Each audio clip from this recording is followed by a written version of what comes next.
Hey folks, Jim Thomas here, Fitness Management and Consulting, and I appreciate you being here at the channel today. And for those of you that have not yet done so, please hit that subscribe button. I appreciate it.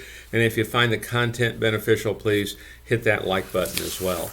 Now, our topic for you today, it's 10 ways to motivate your gym employees.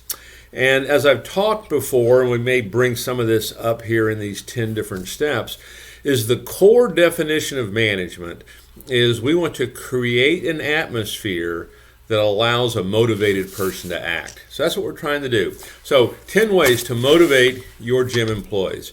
So number one on our list, be a hands-on manager.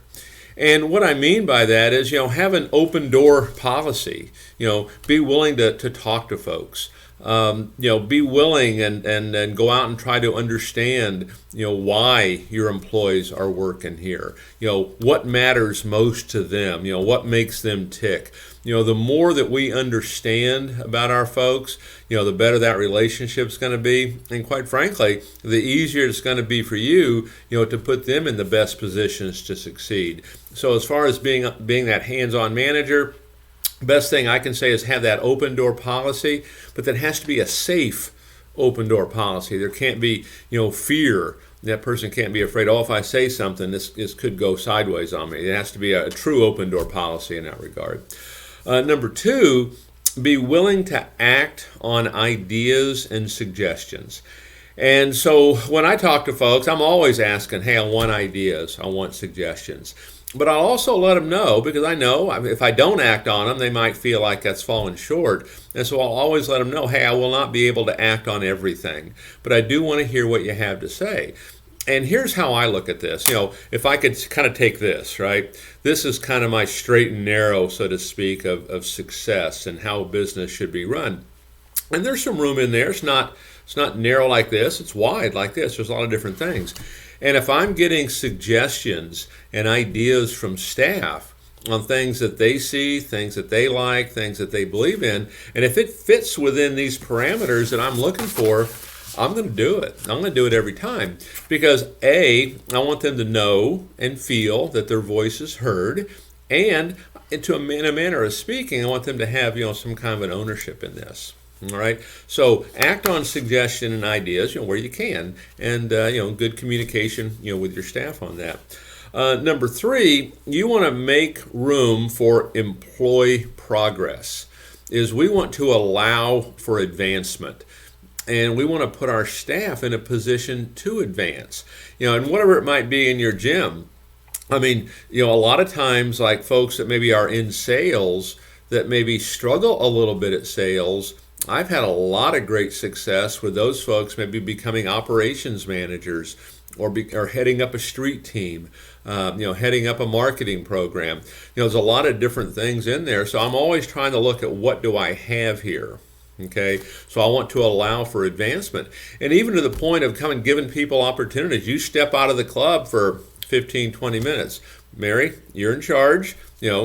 Make sure we get all phone inquiries logged in. I want every guest to, get with a sales representative. And depending on how long you're gone, Mary, I want a sale before I get back. And so, give them little pieces of opportunity. But, you want to make room for them to make progress. You want to allow for advancement, put them in that position, to do so. Number four, okay, for help motivating our team is as we want to organize, team activities and celebrations.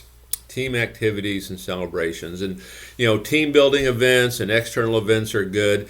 I know one of the things that I always enjoyed doing as an owner is at the end of every month, we would have what I would call an all-city meeting, and whatever club had the best production for that month, they were the host. So in other words, they produced the most. They didn't have to travel. Everybody else, we had to travel to them, and so whoever had that best month, we would have that meeting there. And it was a celebration meeting. It was there was nothing critical. There was no goals set. There was none of that. It was all, we're going to celebrate. And we would hand out plaques and awards for, top in sales, top in dues, top in cash, top in referrals, best rookie, best attitude, whatever, was true. And whatever made sense, and we'd give the person the award, and they get up in front of the microphone and they start thanking everybody. And it really did make a gigantic difference in the long-term production of how we did things. All right. Number 5, provide employee incentives. Provide employee incentives.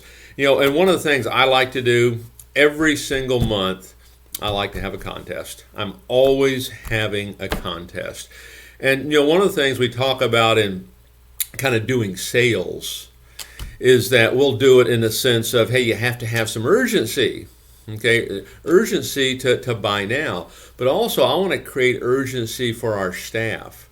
And so maybe it's a short-term contest, it's a long-term contest, it's a weekend contest, but I'm going to have incentives, that makes it easier for them to ask for the sale, to make that extra phone call, incentives that maybe create an environment that causes them to stay extra and work a little bit later in any particular day, but provide, really nice employee incentives.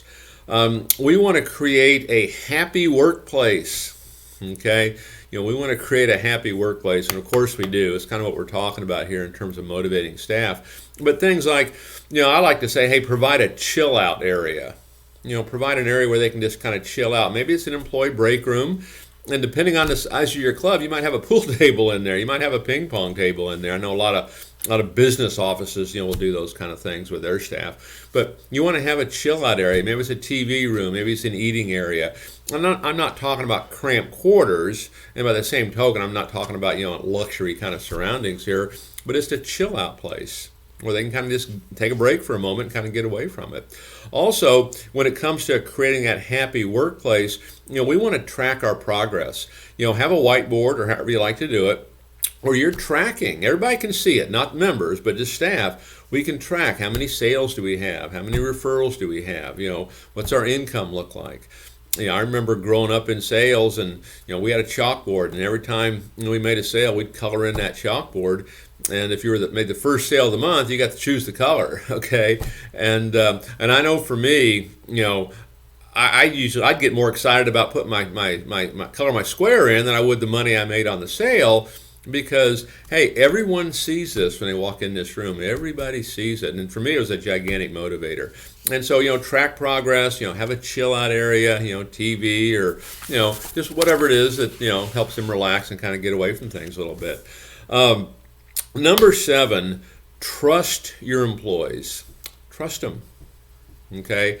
I guess the big thing I would say on this, avoid micromanaging. Give them some room. Give them some room if they need to make some mistakes, if that's what it comes down to. Give them some room. Trust them to make decisions. Ask them, what is your opinion? And if that makes sense, let's do that. Okay, but we want to trust our folks because trust is kind of a two-way street. If we want them to trust us, we have to trust them. So let's make sure that we understand the best way for us to approach that. So one of the big things there is avoid micromanaging. If we micromanage everything, it can be you won't create that trust environment. Number 8, we want to provide flexibility for our staff. Flexibility. And this can be, it could be a flex schedule. In some cases, that could be how you hire that top flight salesperson or that top flight manager, because you offer some kind of a flex schedule, if they have kids or other obligations that are going on in their life.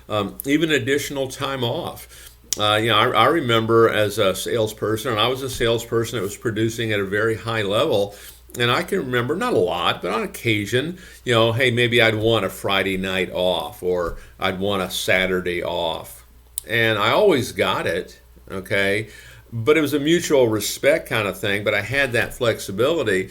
And really what it did, it caused me just to want to work that much harder and produce that much higher for the person I was working with. So, provide flexibility, for your staff. Number 9 on our list is we want to encourage a work-life balance, okay? And if you've got some good folks and they want to be there and they want to be producing, it's hard to say no.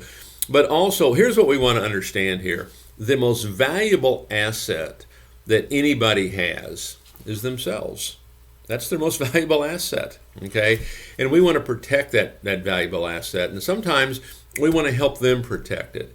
And so if you got someone who's putting in a lot of time and having a lot of success, hey, Mary, why don't you take the next couple of days off? Okay, or certainly when they want time off, they can easily get it. But help them with a work-life balance. The better you can do that, usually the greater chance that person is going to be with you much longer. Because in part, in a way, you're kind of creating some differentiation there between what they may or may not get someplace else.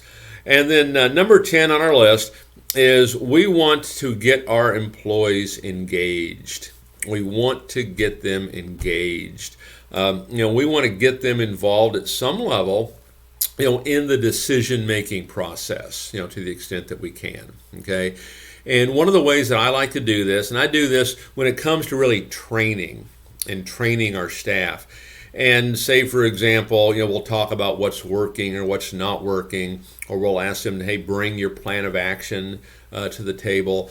And I'll try to encourage a lot of conversation, and as little as me as possible, actually, but a lot of conversation between managers about what's working, what's not, about their plan of action. What does their plan B look like? What is roadblocks and setbacks, solutions for that going to look like? And get them to start saying, well, hey, here's how I like to do this. Here's what I see, from a management perspective, because I want them to be able to problem solve this thing and figure this out, because we want them to advance. Because one of our goals, whether we're an owner, we're a district manager, we're a manager, whatever it is, we're trying to replace ourselves. And the only way to do that is to train somebody. They're just not going to walk into it. Okay? So top 10 ways to motivate your gym employees. As I started the video, when I said, the number one job of management is we want to create an environment that allows a motivated person to act. And if you have staff, if you're a manager right now and you have staff that maybe morale's down, or they're not where they want to be, instead of pointing a finger at them, let's say, hey, I accept full responsibility. What can I do? Because at the end of the day, if you want to change somebody else, you first change yourself. So folks, my name's Jim Thomas. My company's Fitness Management and Consulting. Appreciate you being here at the channel today. If you want to learn more about my company, you can go to our website at fmconsulting.net and fill out, submit information form. Happy to chat with you about how we can help you grow your company. Otherwise, we'll see you on that next video, and hope you all have a great day.